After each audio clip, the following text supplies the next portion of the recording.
Iniziare. Hello, Simon Reindeer, Lynx Armazzari out of Kamloops, British Columbia.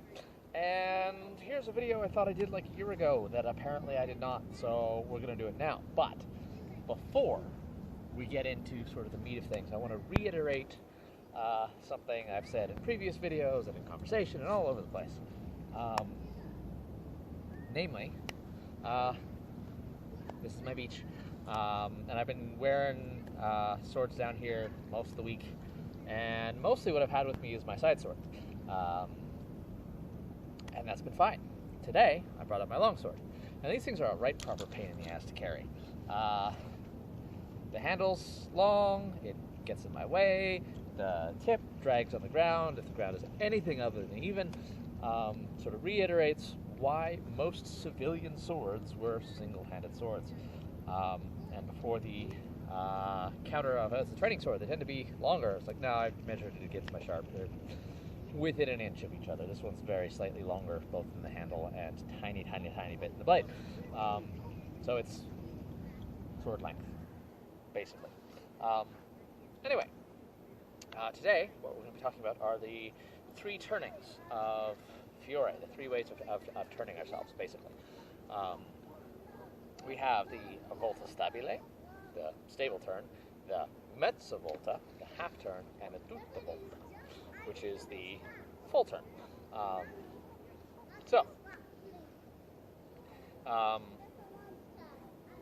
Let's dive in. We start with the Volte stabile, and this is one of my favorite little bits of footwork. We start in our forward stance, we shift to our reverse stance. Right? Fiore says I can play in front and behind on the same side. Useful for when we are, for example, grappling. You grab onto someone and you just torque them over. Hello, geese. Grab on, torque. This can be a little tricky for some people to sort of figure out. I have a really great way of showing how to do it. I'm facing there, but I want to show you my tattoo. Or, if you don't have that convenient tattoo, showing the heel, the underside of your heel on your lead leg. When we have sword in hand, the best way to think about this is we're in our nice forward stance, and we're shifting to a reverse stance. Forward, reverse, Volte stabile.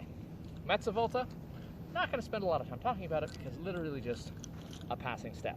I really, really, really wanted it to be more complicated than that, but from reading Fiore again and again and again, he pretty much explicitly states the mezza volta is a step.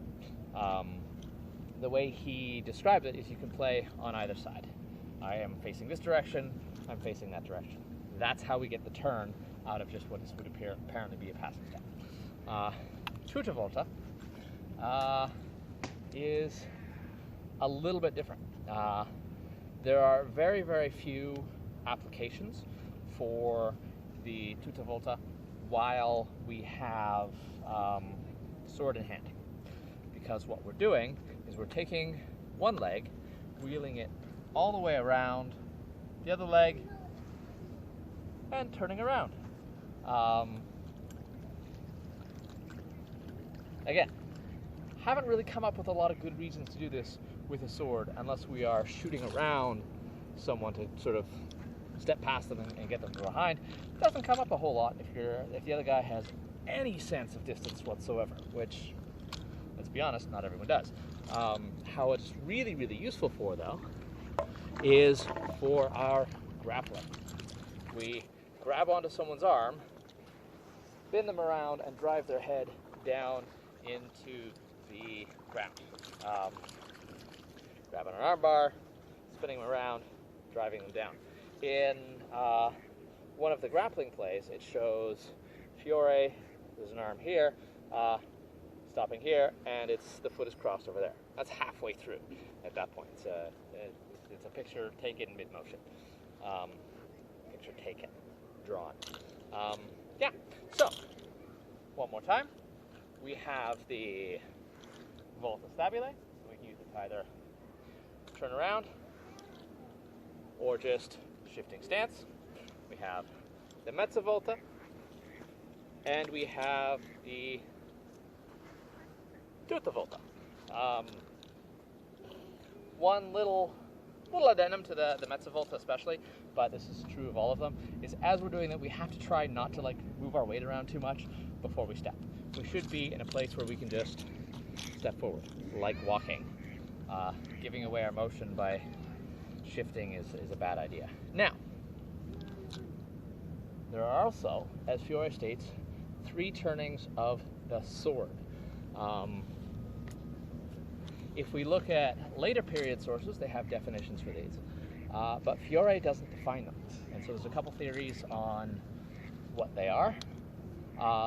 The one I like, the one that is most useful for me, is how we describe how the guards shift as we step, describing the motion of the sword corresponding to the motion of the feet. For example, I already showed the Volte di donna. We start here to Volte di donna here with the Volte stabile. What I'm doing is I'm pulling my arm slightly farther back. Here I'm bringing it a little more forward, still keeping my elbow stuck. Back, forward. That's one theory. Another way of sort of demonstrating that is because he says that every single guard can be done with a Volte stabile. Posta finestra is shown, I believe, exclusively in reverse stance. As we shift it forward, this is a lot less useful than this. It's not shown directly this way in the sword section, but that could be how we describe the turning of the sword. As I said, I like that theory. It works for me. Yeah. Boom, boom. We can add in the other turnings as well. For example, our Volte di donna is always shown over the rear leg. As we do the mezza volta, we have to do something to turn the sword to bring it in line. Later period sources, the Bolognese stuff, describes the turning of the swords as actual motions of the sword. Volte stabile, shifting that way. Mezza volta, shifting that way. Tutta volta, wheeling the sword. Fiore doesn't describe that. Yeah, but however you want to do it, whatever works for you. Cool?